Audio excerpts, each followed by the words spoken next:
My boss told me I was replaceable, then couldn't replace me. When I first started at the company, I was the new kid who stayed late, fixed everyone's mistakes, and never complained. I ran the client reports, scheduled presentations, and kept the department from falling apart whenever deadlines piled up. But to my boss, Mr. Clarkson, I was just the assistant. Every time I made a suggestion or helped land a deal, he'd smirk and say, "Don't get too comfortable. Everyone's replaceable here." I used to laugh it off, until the day I asked for a raise. I'd been there 3 years. My coworkers relied on me, clients called me before they called him, and I'd trained half the new hire. I sat across from Clarkson, nervous but hopeful. "Sir, I'd like to discuss a raise. I've taken on more responsibilities and I think I've earned it." He didn't even look up from his screen. "Daniel, you're good, but don't forget, you're replaceable. Let's not make this awkward." That sentence hit harder than I expected. Replaceable. I walked out of his office smiling on the outside, but boiling inside. The next few weeks, I quietly documented everything. Every system, password, client process, and vendor contact that only I knew. I saved it all neatly in my personal file, because if I was truly replaceable,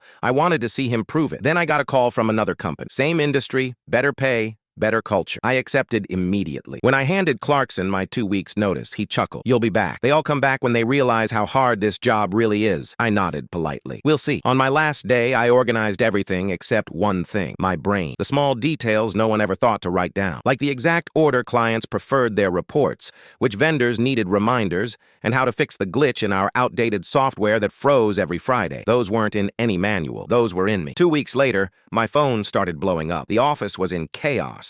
My replacement couldn't access key client data. The automated systems kept crashing. A few clients threatened to pull their contracts because deadlines weren't met. Clarkson called me personal. "Hey, Daniel, could you come in for a few days? We'll pay you double your old rate, just until we stabilize things." I let the silence hang before answering. "Sorry, Mr. Clarkson. I'm a little too busy being replaceable." He tried to laugh it off, but I could hear the panic in his voice. "Come on, be reasonable." "Oh, I am," I said. "You made it clear how much I was worth. Turns out that was your biggest miscalculation." Within a month, 3 of my former coworkers joined my new company. The clients I used to manage followed us. Clarkson's department never recovered. His boss eventually replaced him. But here's the part that still makes me smile. A year later, I ran into Clarkson at a business conference. He was thinner, older looking, and pretending not to see me. But fate wasn't done yet. The CEO of his company came over to shake my hand. "Daniel, I've heard amazing things about your new team. You're the one who turned that department around at Horizon, right?" Clarkson froze beside us. I just smiled and said, "I try to make myself irreplaceable wherever I go." The CEO laughed. Clarkson didn't. After that event, I heard through mutual contacts that he'd been quietly demoted for lack of leadership. The same man who once told me I was replaceable couldn't even replace his pride. The funny thing is, I never wanted revenge. I just wanted respect. But sometimes karma doesn't whisper. It copies your boss's favorite line and shouts it back at him. And this time, I didn't have to lift a finger.